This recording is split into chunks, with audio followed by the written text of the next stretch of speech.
ustedes, el pastor y evangelista Gavis Joel Bermúdez, la palabra que iluminará tu vida. Muy buenos días para todos, les bendigo poderosamente en Cristo Jesús. Espero que te hayas levantado muy bien, bendecido y en victoria.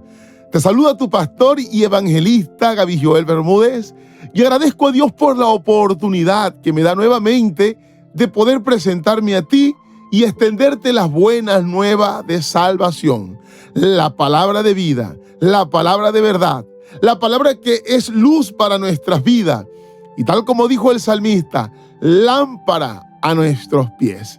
Sin más preámbulo, vamos a entrar en materia y le pedimos como siempre la dirección al Espíritu Santo para que nos permita recibir sus palabras con mansedumbre, guardarlas en nuestro corazón, pero también ponerlas por obra, porque la palabra de Dios dice que aquel que escucha las palabras de Dios y no las pone en práctica, entonces tal se hace mentiroso. Y sabemos que los mentirosos no entran al reino de Dios. Así que Espíritu Santo, te pedimos encarecidamente en Cristo Jesús que nos permitas entender cada día tus palabras. Cuenta la historia que Douglas no aceptó la muerte de su padre. Fue una muerte triste, es verdad. Todas las muertes lo son, por supuesto. Especialmente cuando se tiene 42 años de edad y con muchos sueños. Esto generó un impacto impresionante en la vida de Douglas. Al parecer, un cáncer consumió la vida de su padre tan solo en un año. Su vida se fue apagando como una vela consumida por el fuego. El golpe fue tan duro que Douglas se volvió en contra de Dios y se apartó de la iglesia. Exclamaba diciendo: ¡oh muerte! ¡Muerte cruel! ¿Cuánto tiempo más continuarás arrancando lágrimas y sembrando desesperación? Creo que muchos hemos podido experimentar esta escena que cuenta la historia de Douglas. No solamente por la pérdida de un familiar, sino por pérdidas de una parte del cuerpo, pérdidas emocionales por aquel ser que decidió separarse de nosotros, pérdidas de los sueños que teníamos para el futuro. Todo esto, de momento, según la ciencia, nos habla que nos hace pasar por procesos de duelos, donde empezamos por sus etapas que la misma ciencia presenta, como lo son la negación, la ira, rabia, pero también la negociación, depresión, y en su última etapa, la aceptación. Pero mientras se hace todo este proceso, muchas veces como seres humanos podemos llegar a actuar en injusticia. Y nosotros, como conocedores de la palabra de Dios, como aquellos que hemos aceptado ser guiados, dirigidos por el Padre Dios, debemos estar prestos siempre a aceptar su voluntad, aunque de momento esto genere en nosotros un dolor sentimental. Pero por encima de ese dolor, no podemos enojarnos con Dios, ni quitar su posición de soberano. Él todo lo hace en su tiempo, Él da y Él quita conforme sea su voluntad.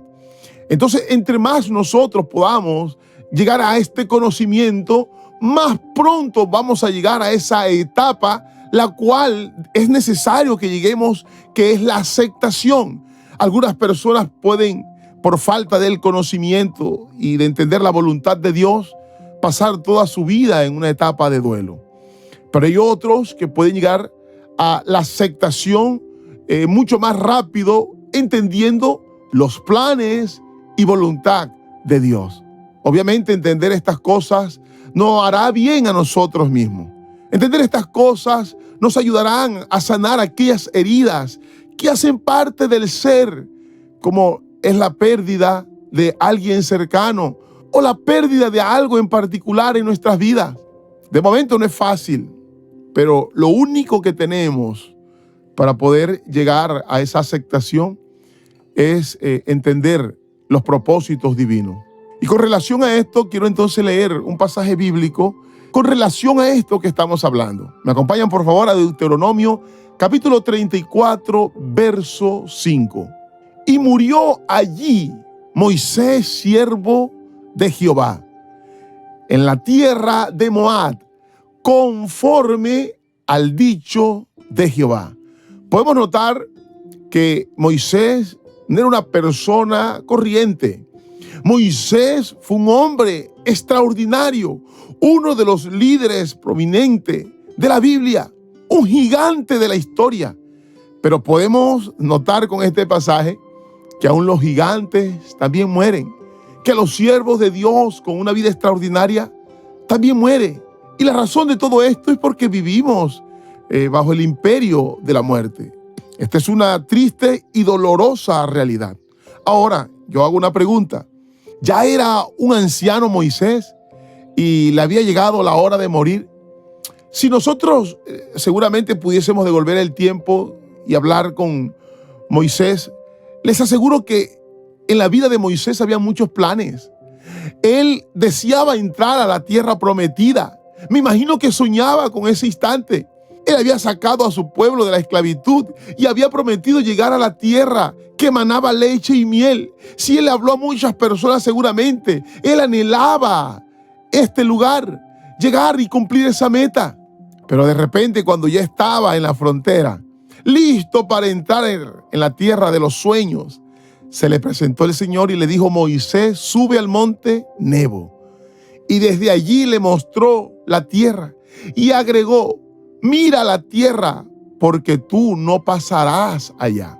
Por encima de los sueños de Moisés, por encima de los anhelos, había un propósito divino. Por eso dice la palabra que por voluntad de Jehová murió Moisés. Ya había corrido su carrera, ya había peleado la buena batalla, como dijo Pablo. Ya su tiempo establecido en la tierra se había cumplido. Porque es la misma palabra que dice que hay tiempo de nacer, pero también hay tiempo de morir. A lo mejor nosotros podíamos llegar a decir o pensar: qué triste final para Moisés, ya que tenía grandes sueños. Él no había salido de Egipto para morir en una montaña solitaria. ¿Por qué Dios no le daba la oportunidad de realizar sus sueños, sus metas? Ahora, en esta respuesta hay una gran verdad que de momento Douglas no pudo entender. Y es que el mejor momento para que un hijo de Dios descanse es cuando Dios permite que descanse. Puede ser doloroso y triste desde un punto de vista humano. Puede parecer injusto y cruel para muchos, pero es la verdad más misericordiosa que existe. Dios nunca falla. Sus pensamientos para con el ser humano son pensamientos de paz y no de guerra, de amor y no de odio. Y en esta verdad presente y latente, nosotros debemos reposar. Esto traerá a nuestra vida convencimiento, tranquilidad, paz, esperanza, y nos ayudará a aceptar la voluntad de Dios. Nuestro Señor Jesucristo dijo allá en el monte Sinaí, cuando estaba a punto de ser crucificado: Señor, que se haga su voluntad y no la mía. Pero nos damos cuenta que de momento esa no era la voluntad del Señor Jesús, pero la pudo entender en medio de la oración y de la búsqueda. De alguna manera él sintió paz y llegó a esa conclusión: es mejor, Señor, tus planes que mis planes. Entonces, si has perdido un familiar, un ser querido, y no has logrado aceptar esa realidad, debemos seguir el ejemplo de Jesús, y es llorar a los pies del Padre. Es acercarnos a Cristo, porque por medio de Él encontramos ese reposo que necesitamos. Pedirle que nos coloque su mano de amor en nuestro corazón y que cierre toda herida abierta. Confiar en Él, en su providencia, en que Él nos prometió que nunca nos iba a abandonar. Entender que nunca va a hacer algo para traernos mal, aunque de momento muchos lleguen a pensarlo como le sucedió a Douglas. Dios nos ama, como dice Juan 3:16, que entregó a su Hijo unigénito para que todo aquel que en Él crea no se pierda, mas tenga vida eterna. Y esta es la gran promesa por la cual todos corremos esta batalla. Es poder alcanzar ese galardón y poder salir de este plano terrenal a una vida donde ya no habrá llanto, ni dolor, ni tristeza, ni sufrimiento, sino que allí todo se convertirá en alegría permanente. Espero que este mensaje haya sido de gran bendición para tu vida. No se te olvide compartirlo con otras personas que lo necesitan. Apóyanos dando un me gusta, comentando el mensaje si te agradó, qué te pareció. Porque esto, como hemos mencionado muchas veces, ayudará a que seamos confiables y recomendables para muchos. Obviamente esto ayudará a que muchas personas puedan escuchar este tipo de mensaje. Te bendigo grandemente y esto fue Lámpara a tus pies. Hay una nueva historia que contar.